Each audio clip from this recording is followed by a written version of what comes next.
Hey there everyone, thanks for tuning in for a brand new video today. I'm sorry I've been pretty absent the last few months on my YouTube channel. I've been busy with transitioning between school and work and new jobs and new living places and whatnot. But today I have a brand new video to show you all, and with San Diego Comic-Con coming up next week, I'll be sure to have plenty of footage for you all. So as you can see behind me, I have some of my comic slabs up on the wall, and these are with the CGC mounts, and not to confuse you, these aren't CGC products. They are just general comic mounts that you can find on Amazon and eBay from the same seller. And I was pretty hesitant to buy these for the longest time, only because I didn't want to put a bunch of holes in the wall and a bunch of nails in the walls, because they do have sections, which I'll show you in just a moment, that you can nail them in. But once I purchased these and I played around with them, I figured out that you can actually use the command strip sticky mounts to hang these up, and they work perfect, and you just have to make sure you line them up and get the measurements correct and whatnot. And in just a moment you'll see a short time lapse of me putting up a new row, which I'll have up on top right here. And I don't plan to put up every single slab. I have about 30 or 40 slabs right now, but I definitely want to put up some of my favorites. And in the rest of my room, or wherever I do have space, I plan to just put simple molding or shelf units to really be able to go across the wall, and kind of use that as a mass display rather than these individual displays here. And these do work very well. They are a little bit expensive. They're about $5 or $6 each plus shipping, and unfortunately the seller doesn't really offer any shipping deals if you buy so many of them to get free shipping, or any discounts if you buy so many. But you know, they are good products if you have a few slabs that you really want to display in a really great manner, like I have here. And I'll show you the mounts right now. So this is how they do come. They do say collector mount. Let me focus on that just a moment. Collector mount, the invisible morphing display unit, wall mount or shelf stand. And as you can see, you can bend it the other way or fold it over to have a shelf display unit, or how I have it now on the left side, hang it up on the wall. So I have 4 more to go with the next row on top. And let me cut these tags off to show you how they look like without them on. So I went ahead and took off the tags or the labels for these mounts. And as you can see, they're pretty simple designs, and they're really, simple but great use of them.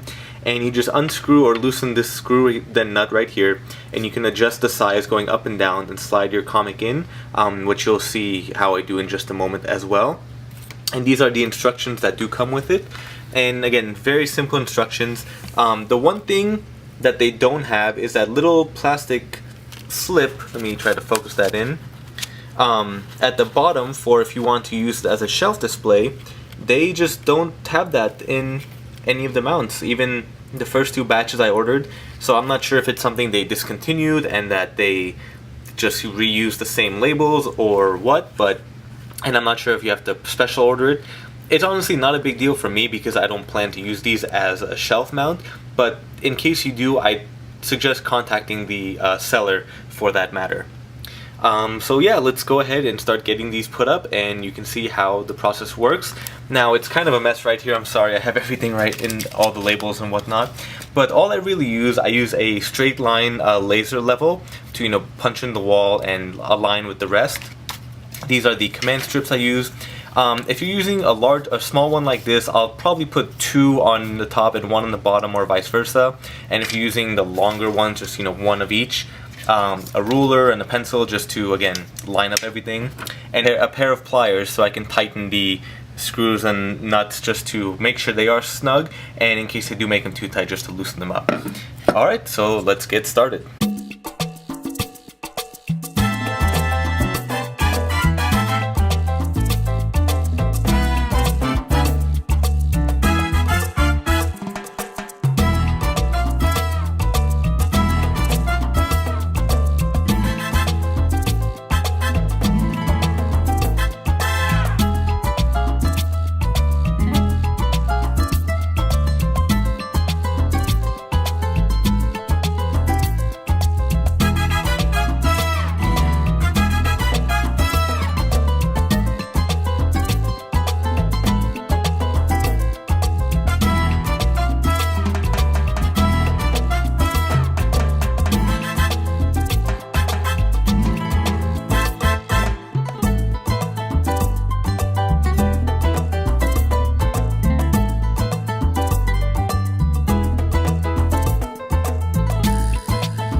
Alrighty, so as you can see from the time lapse, I ended up removing all the slabs just because I thought it might be easy or okay for me to use the laser pointer underneath the slabs, but they were getting in the way, and I figured I can show you all how it looks.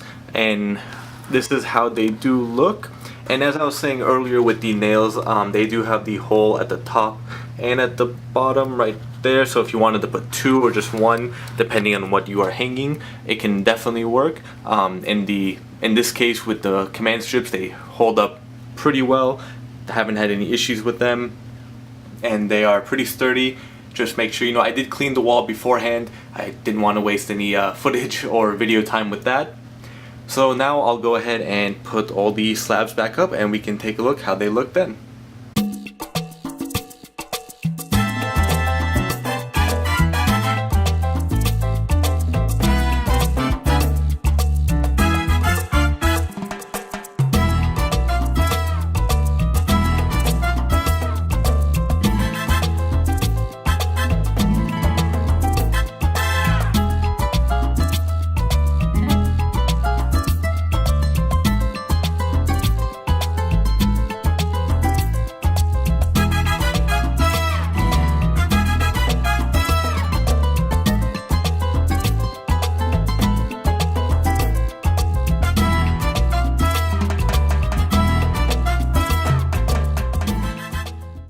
Alrighty, so there we have it. I have that top row finally up.